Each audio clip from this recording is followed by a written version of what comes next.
Hello and welcome to a special episode of the Nordic KeyForge podcast. I'm Jason, the Captain Kirk, and I'm joined here today with Hydrophilic Attack. Jonas, how you doing? Hello, I'm good. How are you?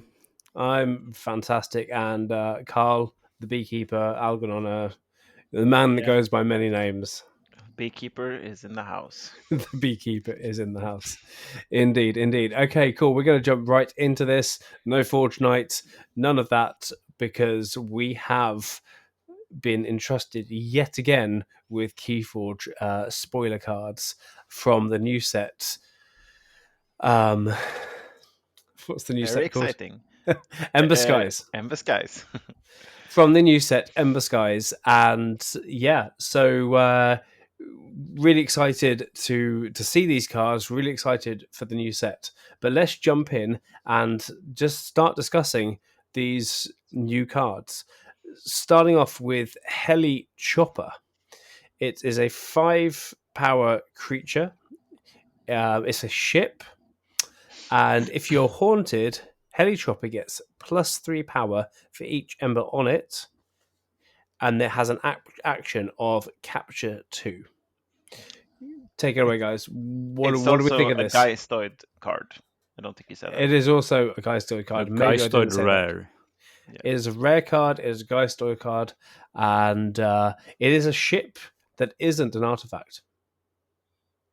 Which There is are also some something. ships like that in other sets as well. Okay. I think in Dark Tidings, but yeah. Yeah. I mean, I was kind of more focusing on the artifact ships in Dark Tidings that did come out sometimes as creatures, but yeah. So Hel Chopper, Karl, what do you think of Hel Chopper? But there's a few interesting things here. Like we have ships returning, we have haunted returning in some capacity, um, and it's a decent card. Like the fact that it's a rare, it doesn't say very much about like what we can expect from Geistod, I suppose, in Ember Skies. Um, but yeah, I like the card. It's like solid late game Ember control. Like it's an interesting uh, power, I think. Like capture 2 that is solid, and you keep getting stronger the more Ember you have on it. But then you flip your deck and it just bursts. But yeah, I can see it being useful. It would be fun to use it with some scaling ammo control. You flip the deck and then whoop, now you get a bunch of amber, and then you take it. Yeah, I hope we have some scaling in this set. Yeah. It feels like we do. We need more ember control after the crazy power of Grim Reminders. So that could be exciting if we do see that. Yeah. I also think it's interesting to see Haunted returning. I was expecting it to be kept only in Grim Reminders, like the Tide was kept only to Dark Tidings. So it's interesting to see, at least to some degree, it's back. Yeah. But what? Yeah, it's a rare, so I don't know if this means it will mostly be a mechanic on rare cards, or if it's something that we will see on other cards as well. But how common it will be.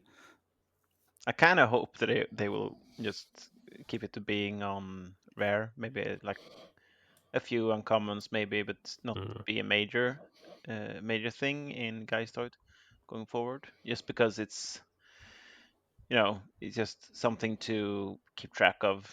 It adds sort of I don't know. You have to count bookkeeping, basically. Yeah, count up to 10. It's very complex. So yeah. Since when is KeyForge a counting game? I mean, I thought it was a racing game. I didn't know there was math involved in this game. Yeah, I know, right? It reminds me. What's the Saran creature that Octavia is that it? No, that you before fight exalt, and then it gets it gets 2 power for every ember on it. Yeah, but it's not only him; he gives it to everyone, and he gives it to everyone else as well. So it's kind of reusing some of the Saran things there, but you're capturing. So you've got the ember control element. You're not exalting. But man, think of all the other capture, like however much capture that you can get in here. Like that could be a huge beast. At least if you have some support in the form of capture pips or something to get him started. I mean, it takes 1 turn before he captures, so he might need some support in order to not just die. Yeah, but I guess it's most similar to Stenopius. Yeah, Stenopius, since it's +3, but that's only on him. The other one is Tribune Pompetus, but that's Tribune. That's the one I was thinking of. Yeah, exactly. Yeah. So but as you say, I think there is let's hope there is some kind of synergies going as well, that you can maybe use this as a combo piece for some scaling Ember control, or maybe something where you use the fact that he has a lot of Ember on it somehow to gain advantage. Yeah, it's only really going to be the direct creature removal, but then don't forget we have the Sky Beasts, the 20 Sky Beast cards that are going to be coming into the game at any house whatsoever, and some of those are pretty big beasts. So yeah, it could be a case of, well, it's good, use it when you can, and then it may disappear. Depending on how big those beasts are, which is a very, very exciting. But if you have this guy out, how often will you use the action? Like with Octavia, most of the time I just reap. I don't really want to capture too. I would rather reap. Yeah. But unless you need to. Yeah. I mean, and I think after a while, because I mean, if you action capture 2, you're suddenly going from a 5 to an 11 power creature, right? Yeah, that's a lot. When you're haunted, you're going to want to be fighting more than you'll be capturing, but you'll be capturing onto it maybe from other card effects.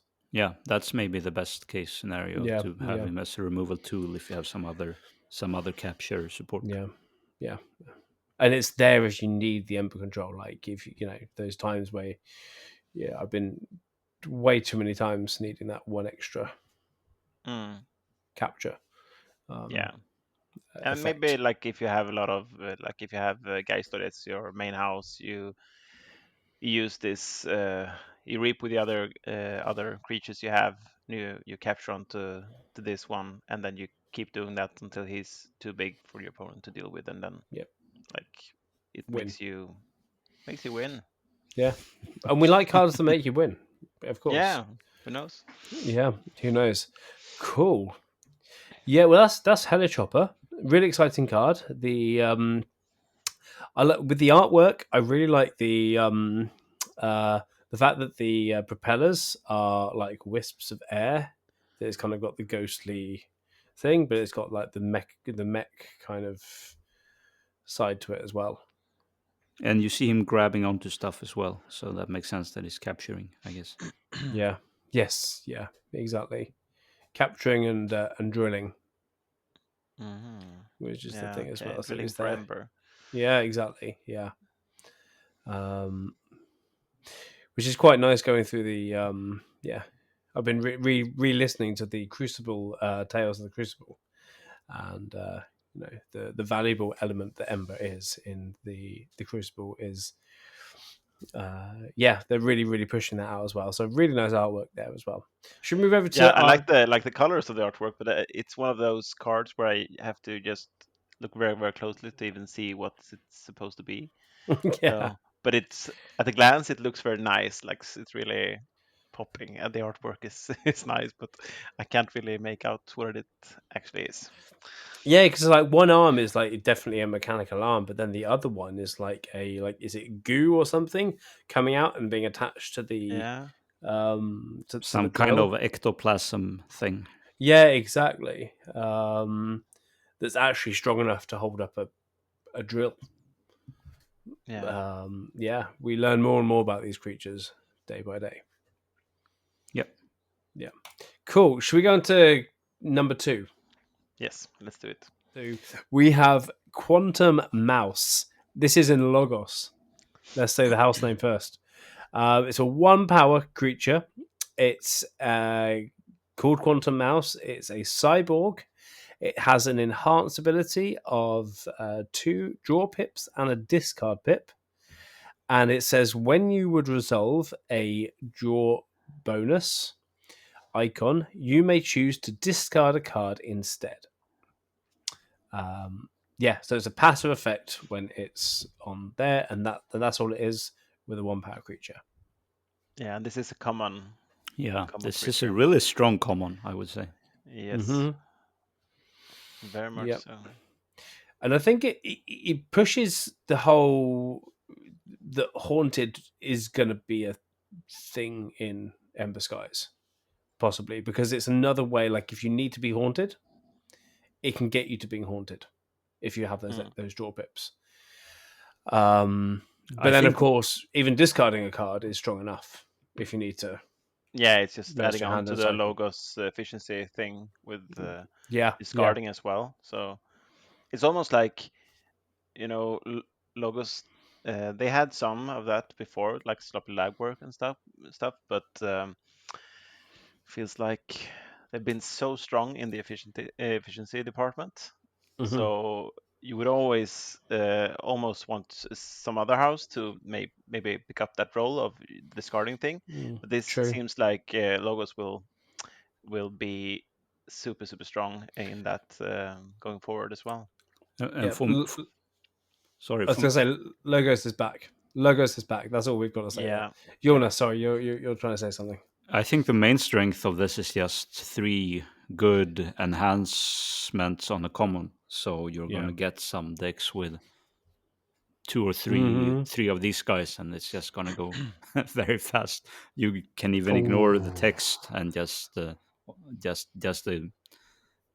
enhancements is really important, I would say, for this card. Yeah, for sure. I don't expect this to live very long if it's like on the board. So the passive effect, if you have the draw bonuses in Logos, you could use it, of course, but it shouldn't stick around a lot. Yeah. But yeah, the enhancements in itself, it's just crazy strong. Yeah. But it's also kind of interesting. I think the more of this guy you have, the less you care about him surviving, because then it's better to draw, probably. Like when you have a lot of draw, it scales better than discard. But if you have just one of them, that's when you probably want to get some more value from those discards, maybe. But I mean, it would stack, wouldn't it, for however many you have on the board? So say if you go up to 7 of them in the deck, they would not stack. It's an instead, so it's replaced, and that's it. Okay. And that would be probably bad also, because you would maybe discard your whole hand more than I mean, but that's the point I was going to make. Like, maybe you need to discard your whole hand. For a reason, it's an opening hand, or it's an early hand. You've got a lot of late game cards. You need to cycle your deck. You may want to get rid of your cards to kind of get into some of your early game cards. Yeah. But if it doesn't stack, then that's a moot point. But yeah, I mean, it's a very simple thing in multiples that could be really good, really enhancing the decks, and I love the artwork. Yeah, it's very cute. Good for Alliance as well. Yep. Like potentially, like you could get really stacked pods with those draw pips and discard pips. Yes. If they land correctly. Yes. No, you really can do, and I think I've had experience of that with I think it was the pre-release for Winds of Exchange, where I had a one house with about, I don't know, like almost every single card was in one house had an Ember pip on it, extra Ember pip on it, because of I had a double cursed relic Okay. Yeah. And so if you've got loads of these in a deck that enhances another house, that could be, like you say, really strong alliance. Yeah, I wonder if Cronus is going to go back or come back. Oh, that would be crazy. Yeah. With this. Yeah. One thing I really love about this artwork is this like little robot ear or whatever. Yeah. Yeah. This artwork I really like. Yeah. Yeah, you got the perspective, the portal, the Steam game portal, of going through from one place to another, and I think it's still going from orange to blue, isn't it? So they've still taken that part there, but the you could you could either look at it as a perspective thing, so he's kind of going into the back, coming forwards, or it's not next to each other and he's getting bigger. Yeah, I think it's perspective. You think it's perspective. I like to think maybe it's a big giant mouse which we're creating here. So, with anyway, one power. With one power, but like we've just discussed, it's quite a power. It's a good thing to have on the board. Yeah. No, I just meant if it's giant, he might have more than one power. Yeah. But maybe it's not perspective. Maybe it's time, since it's a quantum mouse. He's Yep. going back in time to pick up the cheese, and that interesting. was missing in the future. Yeah. The Aember cheese. I don't know. No, I mean, I think we've just taken this card to another level, Karl. The beekeeper is bringing the wisdom for this one. Yeah, no, I like what you think there, and especially with the discarding thing, and the hint of the grim reminders there as well. Like always remembers getting. No, but it's interesting that both of these cards, they have discard and haunted. Yeah. And maybe if that's going to continue being a theme, that's a way also to play against grim reminders. You have ways to fill your discard pile to play against Winds of Death and things like that. So that's interesting as well. Yeah, definitely. And I think that's good that we do have tools to go up against grim reminders. That it is, there might not be as big a power creep as there was in the last set, but there's going to be stuff to tackle what we have as well. So yeah, I've got a lot of high hopes for Ember Skies, and really excited to see these cards. Yep, awesome. Yeah, sure. Cool. So I think that's the end of our little spoiler session here tonight. We hope you enjoy it. We want to know what you guys think. So comment in the Discord, comment to wherever we've posted this as well. We do read them, and we'd love to know your thoughts. If you agree, if you disagree, is there something we've missed? Let us know, and we can continue talking about this in a future episode. Until then, that's goodbye from me. And from me. And from me. Forge on and prosper. Good night. Okay. Bye-bye. Bye. If you want to get your hands on the new set Ember Skies by Ghost Galaxy, then you can back their Gamefound campaign by following the link in the description below.